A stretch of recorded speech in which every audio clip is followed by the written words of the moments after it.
Welcome everybody to Masters of Real Estate. Today I have Gib Irons, which is an attorney and syndication operator. So to show you that you can do both, even working a full-time job, even having your profession on the side, it's super important to actually go through and be able to develop your own portfolios and find ways of investing your capital so you can be truly financially free. And you don't have to work as a CPA or as an attorney and things like that long term if you develop enough cash flow stream. Sometimes you love it and you want to do both, and it's the most amazing thing to be able to build your cash flow portfolio at the same time as collecting active income that can support you and give you that underlying support system to be able to live your life and not stress out about all the ebbs and flows of investing. So welcome, Gibs. Thanks so much for coming today. Can you give us a little bit of background on how you started, what your background is, schooling as well as your vocation, and then also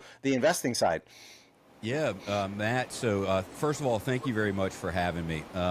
Really appreciate that. Yeah, so my name's Gib Irons, and I have been a practicing attorney for 18 years. And for my background, I grew up in eastern North Carolina in Greenville, a little town called Greenville, and I went off to school at Pepperdine University for undergrad. And I graduated from Pepperdine, and I went to law school at Samford School of Law down in Birmingham, Alabama. And I came back to eastern North Carolina to practice law. I took the bar exam, passed the bar exam, and I started out working in a real estate firm. And with the real estate firm, I did a bunch of real estate closings. It was really heavy paperwork, like really intensive, just a ton of paperwork. And what I realized was that I really had a desire to get into the courtroom. And I'll be honest with you, Matt, I was very scared.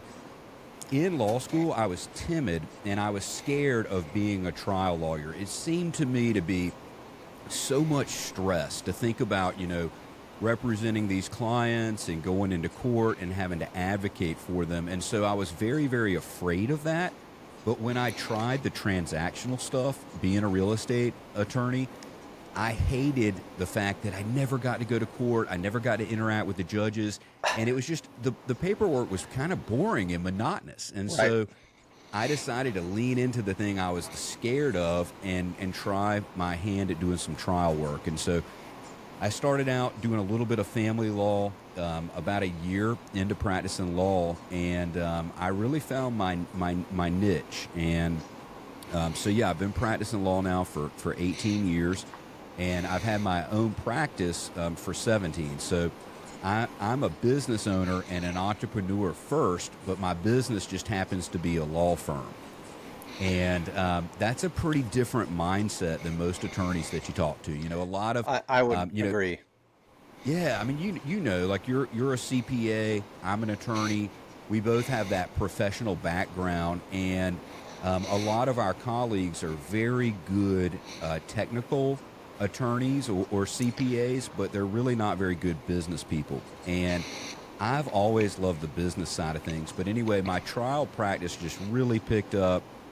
And I've gone from a small practice where my father and I started out the practice together, and it was just the two of us, and we had one part-time employee, to where now we've got 15 employees, we've got 3 different law offices, and we have 5 attorneys, including myself and my father. We have 5 attorneys, and so that's great. We've really grown, and that's kind of a little bit about my background, and we can talk about my transition to real estate as well.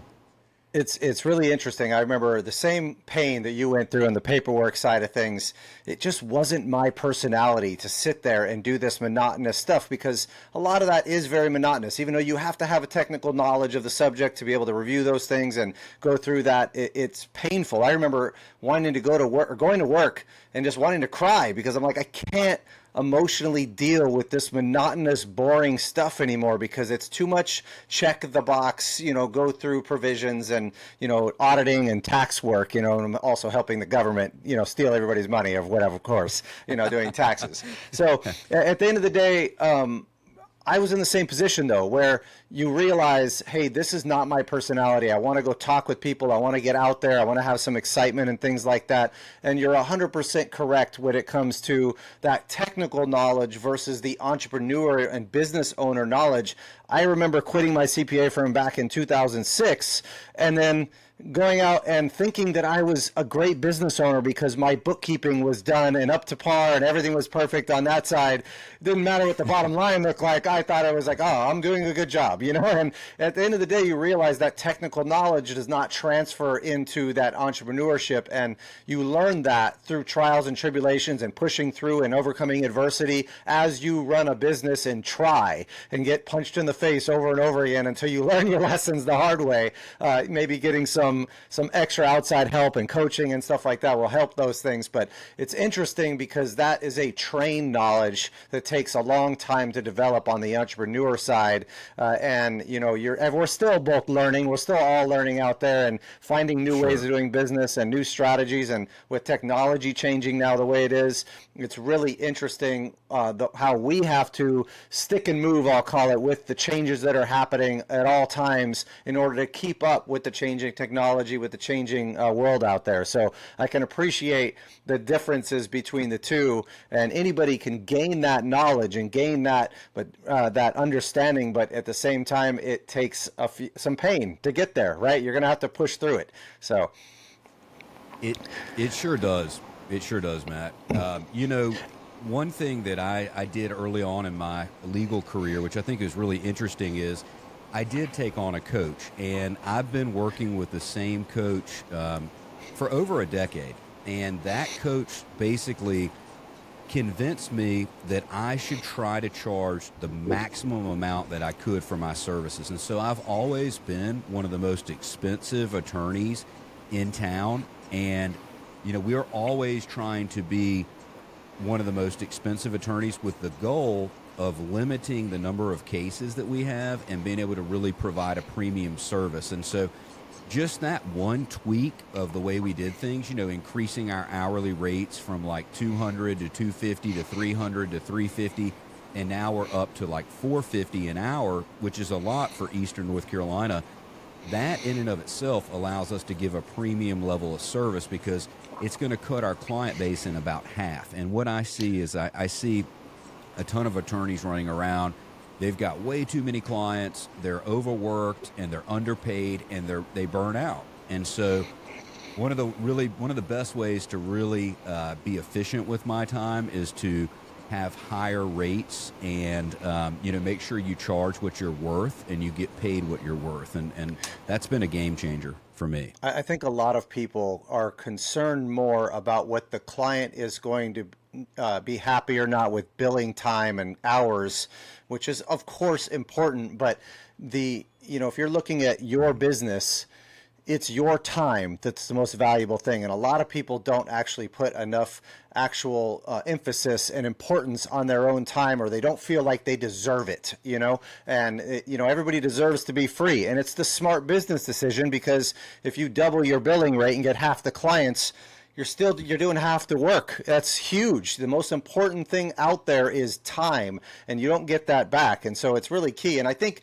getting that business coach, getting certain people that show you the things that are important or kind of uncover your blind spots is super important in the ability to really get ahead. And I think that kind of permeates onto the investment side of things too, when it comes to real estate investing and syndications. And there's a lot of investors out that are just unsure, saying, I don't know if I'm a good investor. And they're probably not in the beginning at all. And so it takes that education and that mentorship to be able to really achieve success as a real estate investor. Even if you're a passive investor versus an active operator like a flipper or a buy and hold investor, or an operator in one way, shape, or form of multifamily or other assets versus a passive investor, you still have both sides have massive educational learning curves. And it's super important in this space to get the right mentorship, get the right education, follow podcasts, follow YouTube videos, follow the people that are going to teach you the right strategy so you don't make those wrong mistakes. How did you learn coming from the legal world into the real estate side? How did you get over that, I'll say, initial fear of saying, I hope I don't screw up, and make this mistake? What did you do to comfort yourself? Yeah, so I mean, first of all, Matt, you hit on a good point that I'd like to address.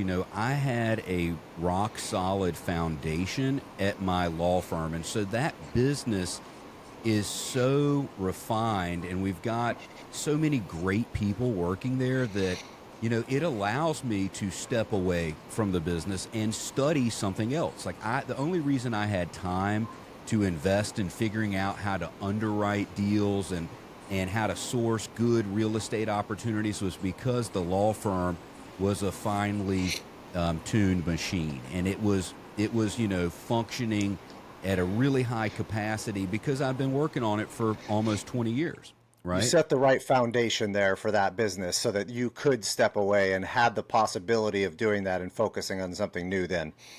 Yeah, exactly. Like right now, if I want to take a case, I get to take the case. But if I want to still take on the client, but I don't want to be involved in the case, I can just say, hey, you're going to take this case. And so we still get paid, we still make money, and we don't have to turn the client away, but it doesn't have to be me that's the primary point of contact. And so, being able to leverage myself in that manner was super helpful. But to answer your question more directly, Matt, I ended up getting a mentor, and I signed up for a mastermind. And the mastermind included, underwriting training and a bunch of training modules. Great. And I watched all the training modules. I did the underwriting course that they had with inside the training modules. And I went and I met a bunch of people that were involved in real estate. And just to go backwards a little bit, my real estate journey started in 2019. And what I was doing at the time was I was acquiring small single-family condominiums. And so in 2019, I started buying these little condos for about $75,000 a piece, and I went on to buy 14 condos in 14 months. So nice. Yeah, I was super aggressive with it. I bought 14 condos in 14 months. We did a massive upfit on them. We put in about $25,000 of CapEx into each unit, and we raised the rents. We turned over the units, and we got new tenants that paid a lot higher rents. And so that went well, and then I did a little bit of short-term rentals. I did that for a little while and bought a really nice short-term rental property in the Great Smoky Mountain National Park. That is a beautiful property that still actually, that property makes me about $100,000 in net income per year. I make That's about awesome. 100 grand per year. Yeah, it's one property. It's a $2 million property, 6 beds, 5.5 baths. It's got an indoor pool and a movie theater. And so the short-term rental thing, I thought that was pretty cool. And then when I got into multifamily, that's when I joined the mastermind, took the underwriting classes, and really got serious about it. And I surrounded myself by people that were doing it and had been doing it for a long period of time. And so to me, being able to leverage their knowledge was the way to move forward. But be candid with you, I was terrified because I've had a successful law career. I mean, I'm a successful attorney. I'm already have been successful. You know what I'm saying? Like, I've made a lot of money in my business. We've done well. And I was terrified of doing something new and having it not work. What if it didn't take off? What if I raised money from investors and it was a flop, and I had to go around and apologize to all these people and didn't know, I was raising money and didn't know that I could pay it back, if something went wrong. You're just doing everything you can to protect your investors in the due diligence, but still, nobody knows, right? There's a still inherent risk. Anytime there's an investment, that something can go bad. You could do all the homework in the world, have the best operator in the world, and something could change in the economy, a black swan or anything like that. And it's hard to set those expectations with investors to be able to let them know, hey, yes, this is what I'm doing to try to protect you, but there's still risk, right? And there many times those investors are investing you based on trust, which makes it way more important to be able to teach your investors, this is the due diligence we did on this deal. There's still risk. There's, still a potential of loss, but review the information and let me know what you think, if you feel comfortable moving forward, but realize those things. And setting that expectation up front is not always easy, because you need the capital to come in for a deal at the same time as, you have the need to protect people, and not everybody is as sophisticated as they should be right off the bat. And sometimes you have to turn them away and say, you need more education first before you should be investing, or more capital reserves. I always go through and ask them to make sure that they have 12 months of personal living expenses put aside first before they actually go and invest proceeds into an investment that's going to be a long-term deal. I think those expectations are very important to understand and, push forward for people. So sorry, I didn't mean to interrupt. I just, looking at that point is super important, right? So no, you made a great point. And I definitely was terrified to raise money from investors, but what I decided to do was I was going to partner with, the best operators that I could find, and really look for people with an established track record. And that was the only way that I felt comfortable with it. Matt, the first thing I did was I went out and did a bunch of LP investments, and I got to work with a bunch of different operators and see what I liked and what I didn't like.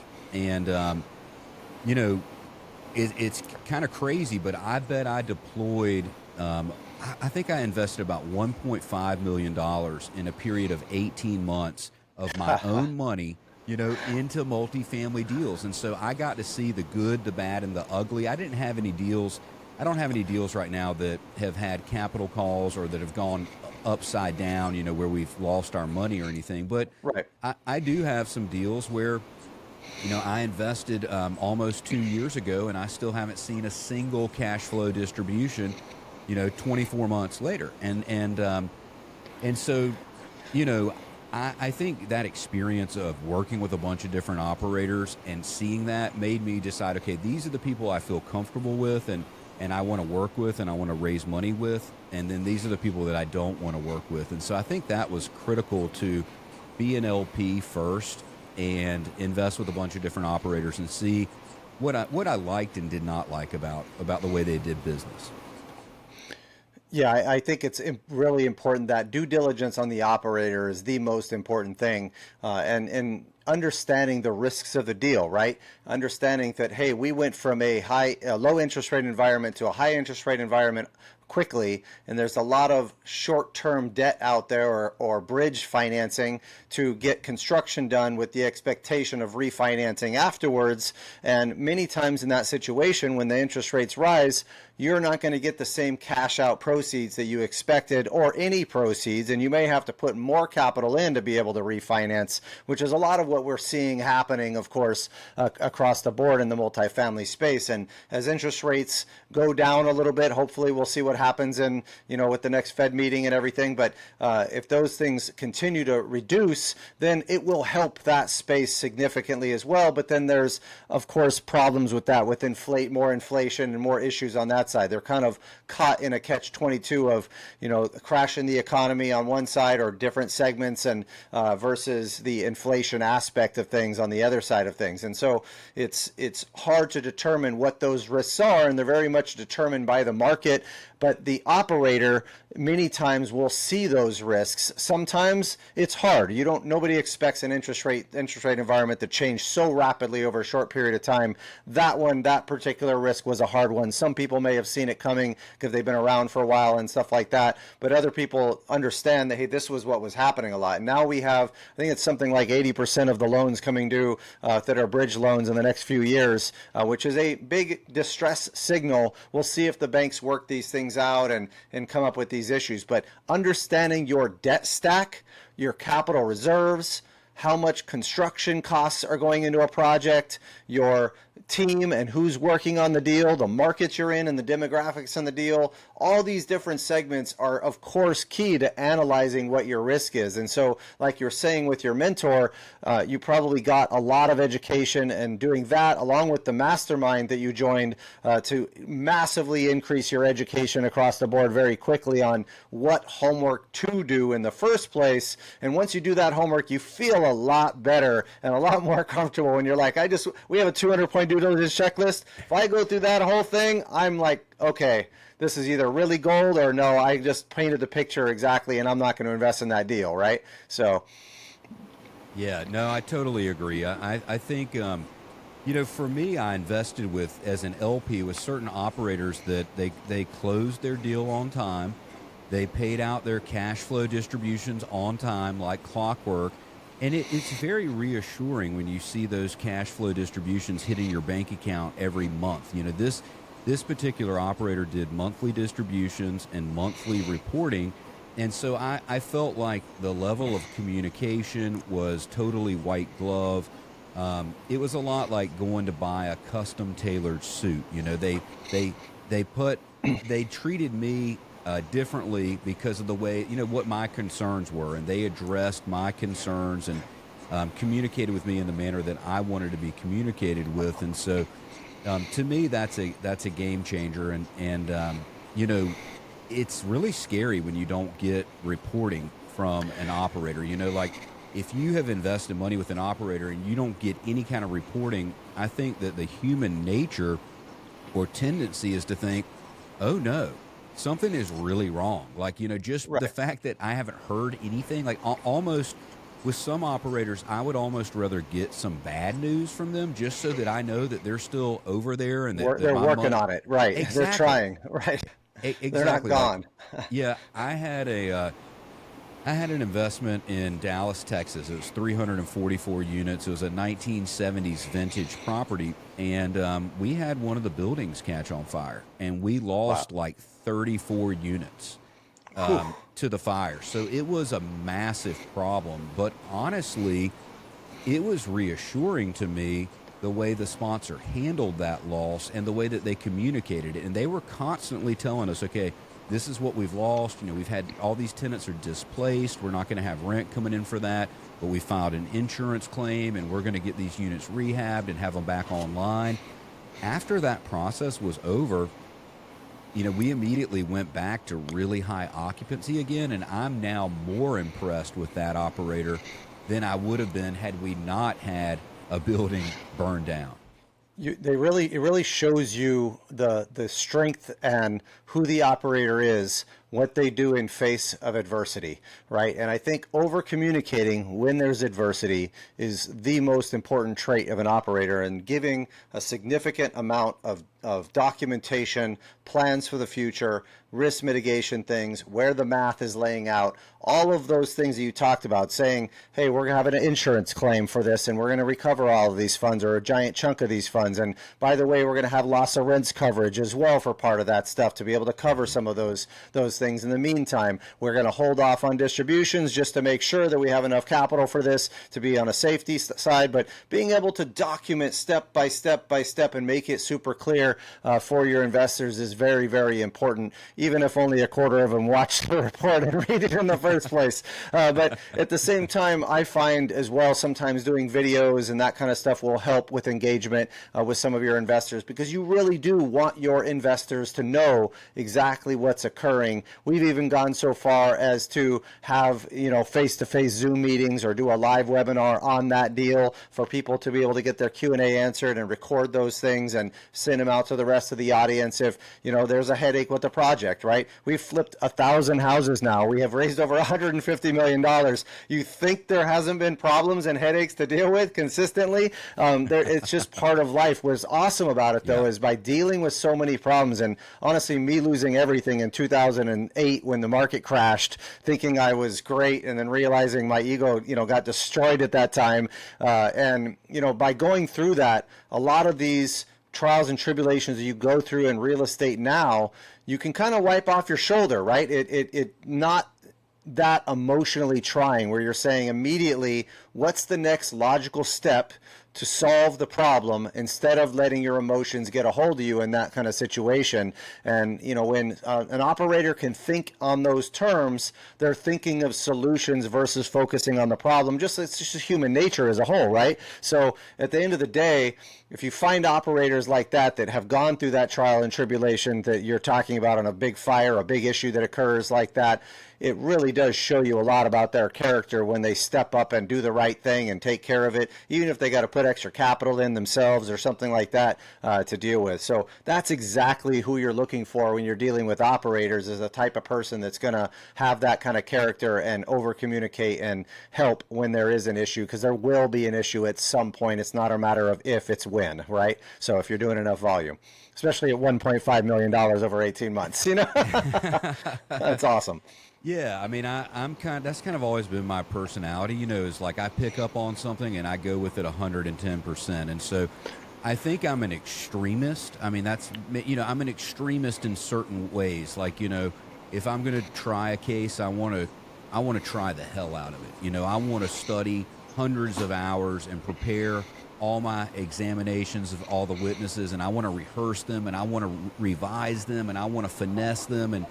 And when I get into the courtroom, I just want to be, able to execute at the highest level. And the same thing goes with real estate. Like, if you tell the investors, if you try to sweep a problem under the rug, if you're an operator and you sweep it under the rug, or if you're a capital raiser and you brought people into a deal and there's a problem and you sweep it under the rug and then you get caught, they're going to lose a lot of trust in you. But if you're very transparent, like, look, we're having some issues with, this part of the process, I think that kind of transparency just gives you a lot of comfort as an investor. And I know people work really hard for their money, and all of my investors when they give me $50,000 or they give me $100,000, they're not just giving me money.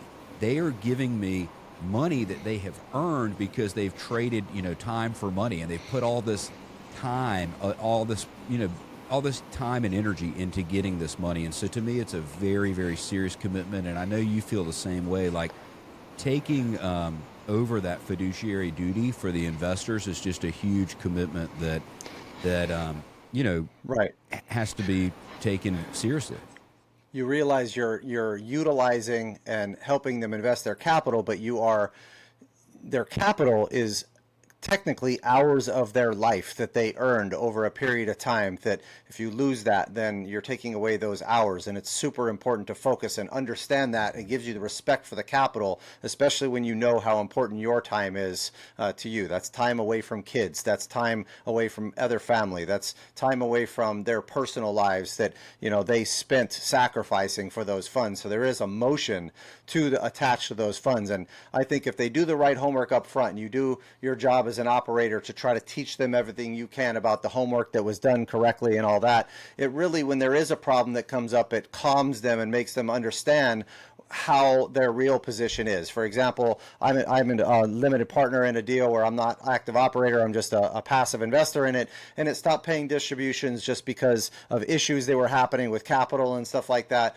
And but it was a loan situation, and there was a problem that was happening with the borrower, but our collateral is double what our investment amount is. And so I know that our operator that's working on the deal is able to go through, and he's working with the borrower to try to be able to collect the capital, as well as the security. He's already secured against the actual asset in itself, to be able to collateralize that, but taking over that collateral to protect us along the way. And that's really important to understand. Where are those risk mitigation factors in the investment that you are investing in as a passive investor? And I really like, because of that additional risk, the operator risk, the deal risk, the industry risk, the deal, all of these different, the market risk, all these different aspects of this is important to understand. Okay, maybe I should diversify into different assets, different operators in different markets around the country. Don't get me wrong, if you find some good operators, you really want to stick with them as much as you can,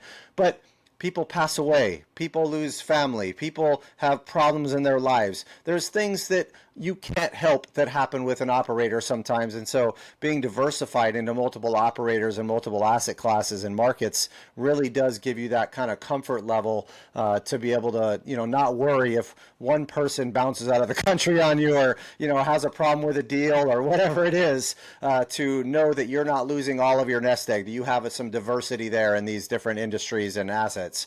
And I think that's important. I personally like to diversify in real estate because I get tax benefits, I get wealth building effects, I can do value add strategies. There's a lot of benefits associated with that piece of it. Those are usually longer term though as well, versus I also invest in debt, which gets me immediate cash flow right away too, so that I can have that coupled approach of wealth building and cash flow a little bit later on versus immediate cash flow now, which may not make the highest IRR versus over here on the real estate side, but there's pros and cons to both to be able to create that financial freedom and that wealth building in your life, you know? And I think you get a lot more money off of wealth building than you do in cash flow in the long run if everything works out. But in the meantime, I really love the cash flow too, because same thing with the practice that you have, it gives that base foundation of comfort and all your expenses covered with that cash flow from, you know, promissory notes and strategies like that. So what are the different types of investments that you focused on when you were investing this $1.5 million on these types of deals? Was it all multifamily, or did you strategize in other asset classes and things like that? Yeah, so Matt, what I did was I did some build to rent. I did some investments that are BTR, build to rent investments, and that is in the Phoenix, Arizona area. And so I invested in a fund in Phoenix, Arizona, and I was a general partner in that opportunity. But you know, I also invested my own funds as an LP, and you know, that is a BTR fund where they're going to build like 20 townhouse communities in the Phoenix area over the next 10 years. And so that was one of my first investments. Everything else was value add multifamily. And I've got investments in Dallas, in Houston, and I've got I've got one investment in Fayetteville, Arkansas, which I didn't really know much about Northwest Arkansas, and I heard about it, and I was like, isn't Arkansas like a pretty poor state, you know, like an impoverished state? Like, isn't it, you know, but actually Northwest Arkansas is a very affluent area, which I'm sure you know that, but a lot of people may not, you know, Bentonville, Rogers, Arkansas, that area, which is where the Waltons are from, you know, that started Walmart. And so nice. I've got a 295 unit apartment complex that I invested in as an LP in Rogers, Arkansas. Beautiful property. And then I did some investments, you know, in Dallas and Houston and Phoenix. And so I am diversified geographically. And I like those specific markets. I'm really bullish on Texas and Arizona. And the Arkansas thing was a little bit of an outlier, but when I went there and looked at it, I was like, this place is really nice. And this was a $77 million apartment complex that had like a resort style pool. And when you looked at the pictures, you know, it was easy for them to raise money for this because it was a very sexy looking deal. I mean, you looked at this 2021 vintage property it's a wrap style apartment complex with a beautiful pool in the middle, and you know, a brand new property essentially that had been built by the developer. He had rented it out, and we were able to acquire the property and raise rents by like $200 per unit right out off the bat. How many units was that? 295. So 295, and you're raising rents by $200 a unit on 295 units.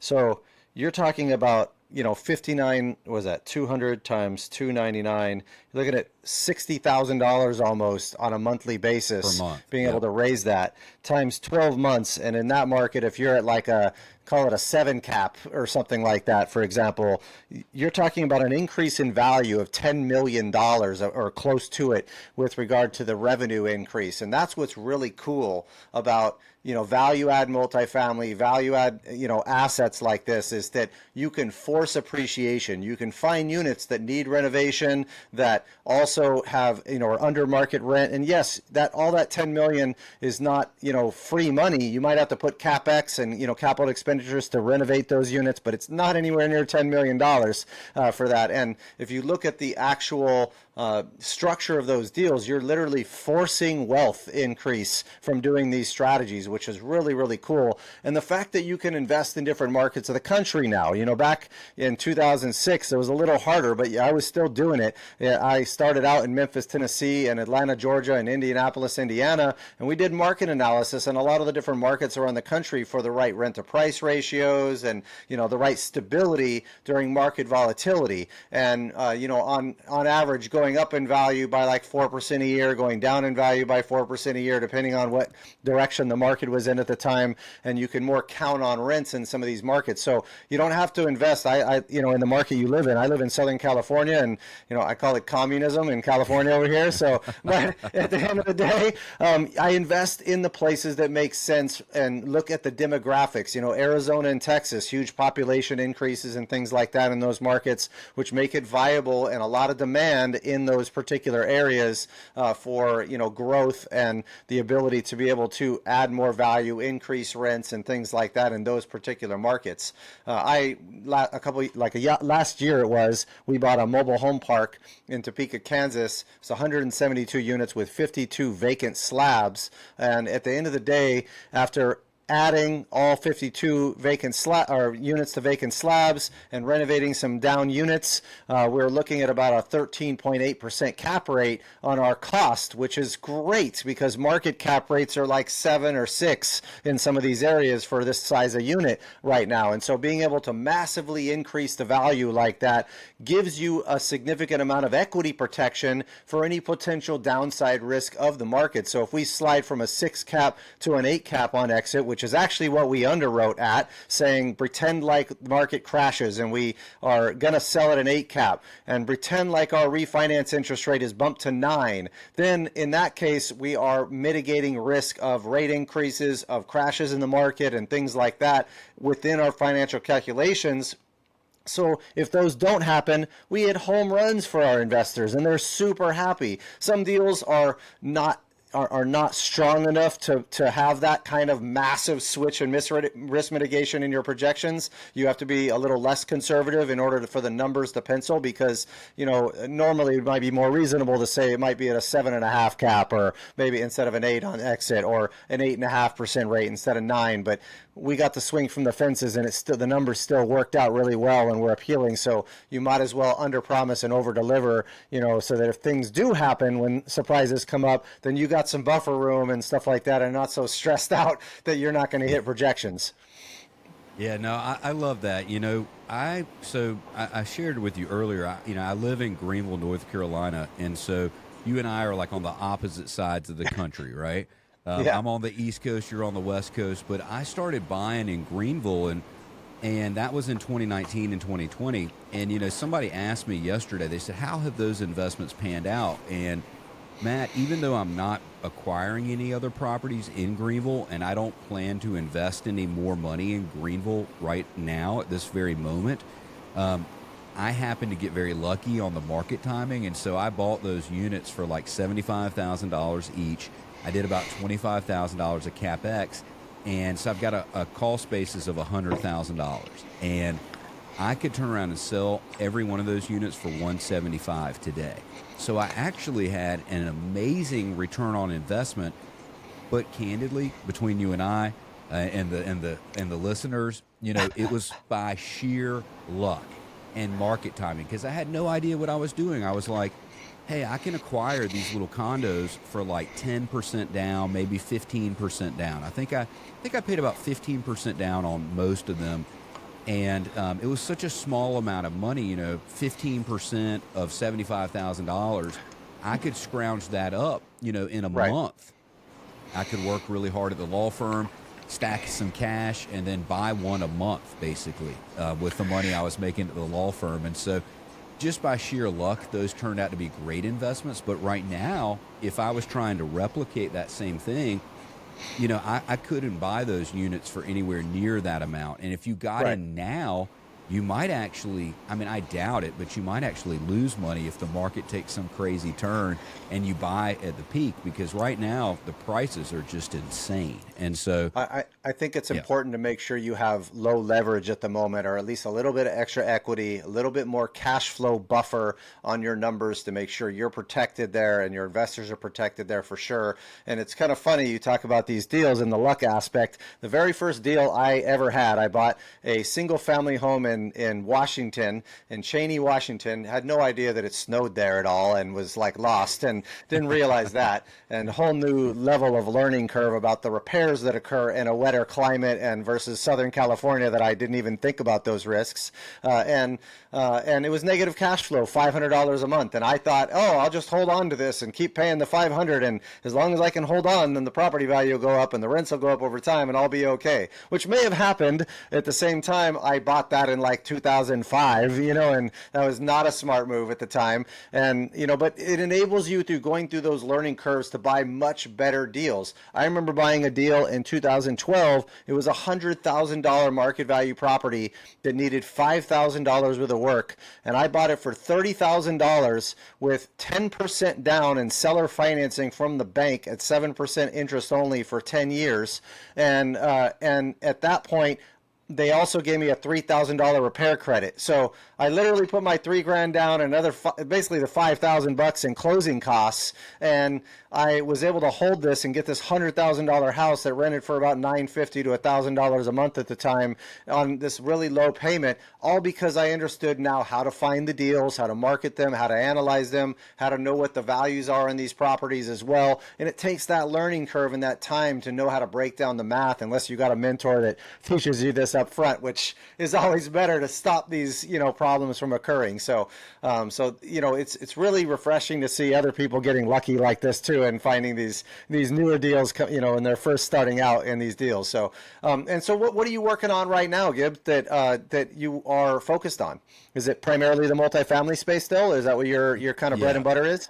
Yeah, so Matt, yeah, multifamily is definitely my bread and butter, and I'm still doing some of the BTR stuff in Phoenix, and we've got another fund that we're getting ready to roll out that will complement the first BTR fund that we did in Phoenix, and then I've been doing a bunch of value add stuff in the Houston area, in Houston and Dallas, and so yeah, I'm still very, very laser focused on multifamily. I'm very bullish on multifamily. I really do think now is if you look at a smiley face and you consider the way that a smiley face looks, I feel like we're kind of at the bottom right now, and I do feel like we've seen some decreases in the prices. Prices have decreased exponentially, and I feel like it's going to go back up and to the right. So I'm going all in multifamily. And one little side story, Matt, that's kind of interesting is I had a retirement portfolio, a 401k, and I maxed it out every year for about a decade. And nice. I had $1 million in my 401k, and we had some market volatility a couple years ago, and I lost about 20% of my portfolio.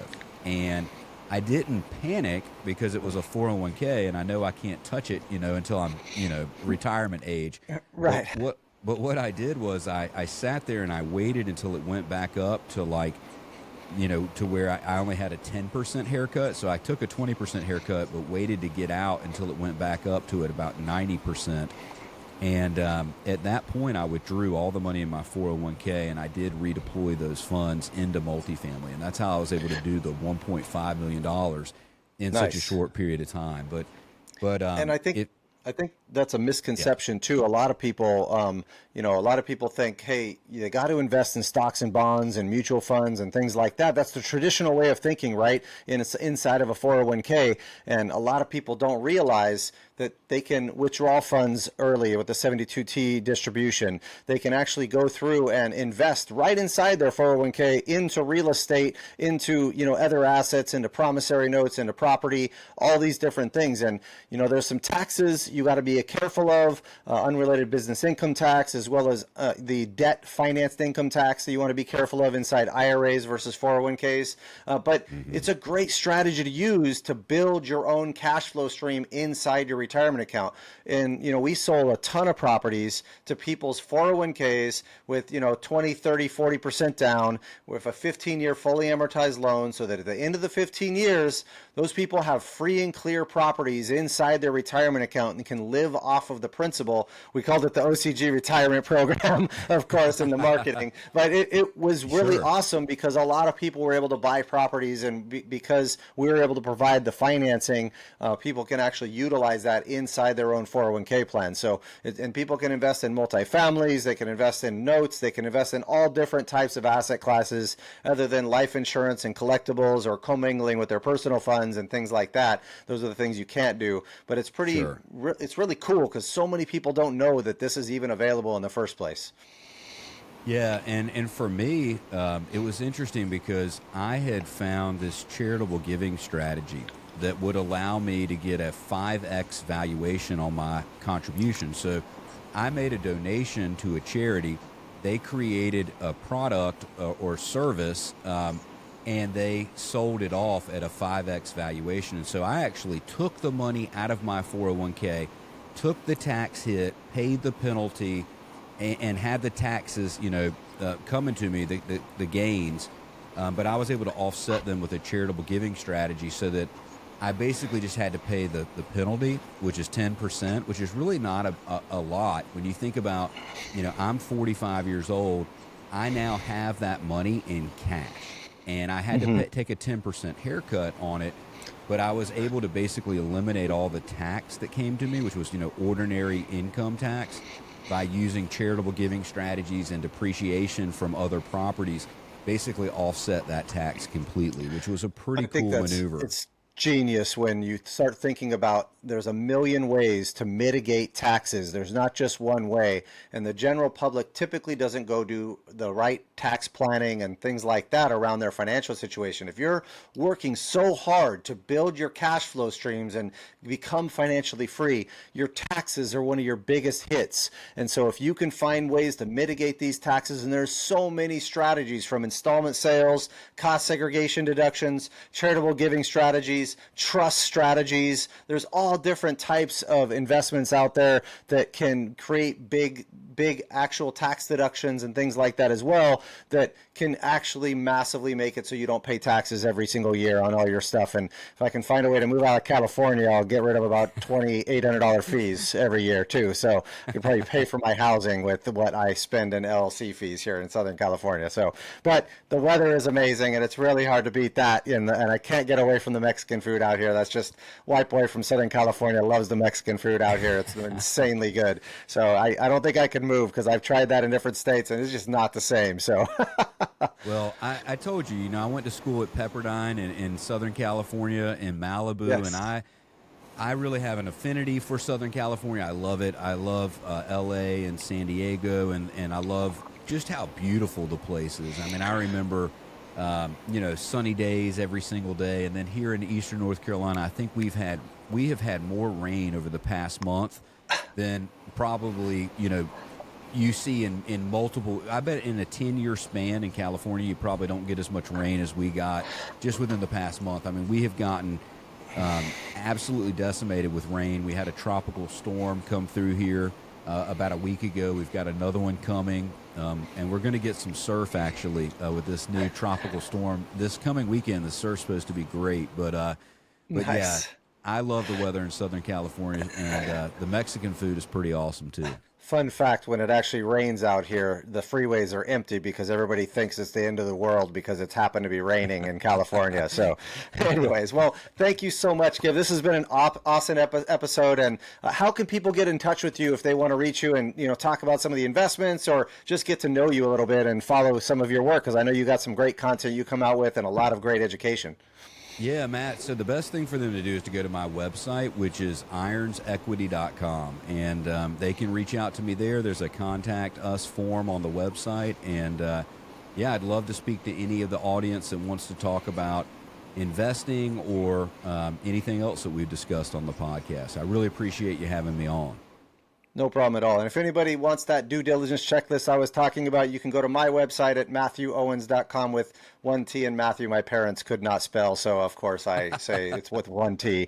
But yeah, MathewOwens.com, you can download the 200-point due diligence checklist that I have available for you guys, as well as master classes and quick analysis sheets and things like that. I try to just give away as much as I possibly can to help people out. So thank you very much, Gib. I really appreciate it. And I look forward to seeing you soon at the next networking event, man. Yeah, thank you, Matt. It's been a blast. Appreciate it. Talk to you soon. Do you want to learn how to create financial freedom in your life through real estate and take your investing business to the next level? If so, you can follow us in one of the following ways. First, you can take one of our free webinars on how to analyze property, how to raise capital for real estate, and how to market and find deals. Three of the key pillars to becoming a successful real estate investor. Number two, you can join us on our mailing list where you'll get tips and tricks on real estate investing directly to your inbox. And number three, you can take our 6-month real estate course that teaches you every aspect of real estate investing you can think of, and more importantly, create financial freedom in your life through real estate investing strategies that I teach. If you want a master's in real estate in 6 months, this course is for you. We're going to go over how to raise money, promissory notes, syndications, fixing and flipping, buy and hold investing, tax and legal structures, self-directed retirement accounts, financial education, how to run a business, how to market and find your deals, and most importantly, how to create that financial freedom in your life so that you can stop trading your time for money and create passive real estate cash flow that you can live off of. If you're interested, go ahead and click on one of the links below, and I look forward to seeing you guys on the other side.